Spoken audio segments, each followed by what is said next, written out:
Breaking news చూస్తున్నాం. ఏపీలో ఉపాధ్యాయ నియామకాలకు సంబంధించి 2025 మెగా డిఎస్సిని ఫైనల్ సెలక్షన్ లిస్ట్ విడుదలైంది. సీఎం చంద్రబాబు మొదటి సంతకం చేయగా విద్యాశాఖ మంత్రి నారా లోకేష్ ఇవాళ అధికారికంగా తుది జాబితాను రిలీజ్ చేశారు. అయితే ఈ మెగా డిఎస్సి నోటిఫికేషన్ ద్వారా మొత్తం 347 ఉపాధ్యాయ ఉద్యోగాలు భర్తీ చేయాలని ప్రభుత్వం నిర్ణయించింది. సరైన అర్హత కలిగిన అభ్యర్థులు రాకపోవడంతో చివరికి 15,941 పోస్టులను మాత్రమే భర్తీ చేస్తున్నట్లు ప్రభుత్వం తెలిపింది. ఈ తుది జాబితా ప్రకారం ఎంపికైన వారిలో 49% మహిళలు ఉన్నారు.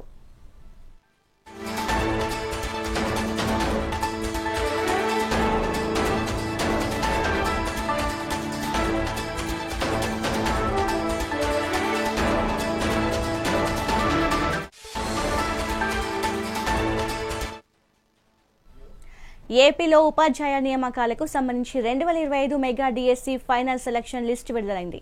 సీఎం చంద్రబాబు మొదటి సంతకం చేయగా విద్యాశాఖ మంత్రి నారా లోకేష్ ఇవాళ అధికారికంగా తుది జాబితాను రిలీజ్ చేశారు. అయితే ఈ మెగా డిఎస్సి నోటిఫికేషన్ ద్వారా మొత్తం 16,347 ఉపాధ్యాయ ఉద్యోగాలు భర్తీ చేయాలని ప్రభుత్వం నిర్ణయించింది.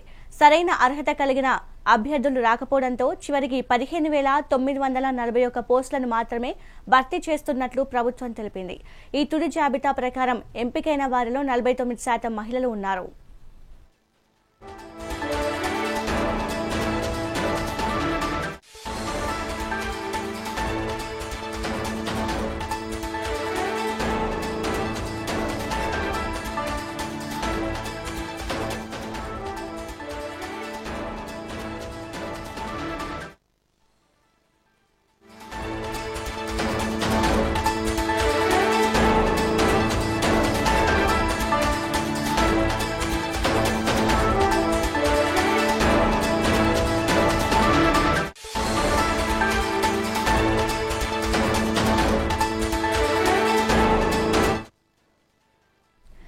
ఏపీ మెగా డిఎస్సి ఫలితాలపై మంత్రి లోకేష్ స్పందించారు.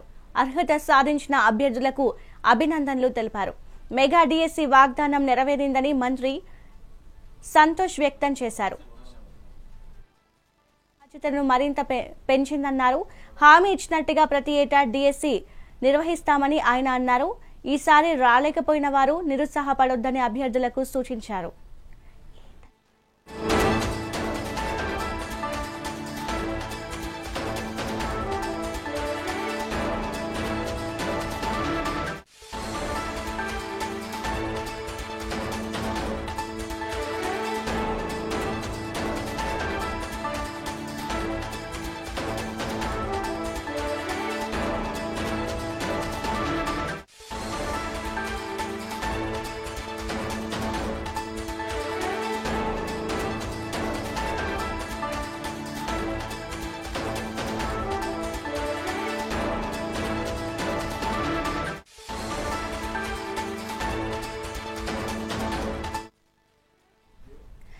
ఏపీ మెగా డిఎస్సి ఫలితాలపై మంత్రి లోకేష్ స్పందించారు. అర్హత సాధించిన అభ్యర్థులకు అభినందనలు తెలిపారు. మెగా డిఎస్సి వాగ్దానం నెరవేరిందని మంత్రి సంతోషం వ్యక్తం చేశారు. ఈ మైలురాయితో బాధ్యతను మరింత పెంచిందన్నారు. హామీ ఇచ్చినట్టుగా ప్రతి ఏటా డిఎస్సి నిర్వహిస్తామని ఆయన అన్నారు. ఈసారి రాలేకపోయిన వారు నిరుత్సాహ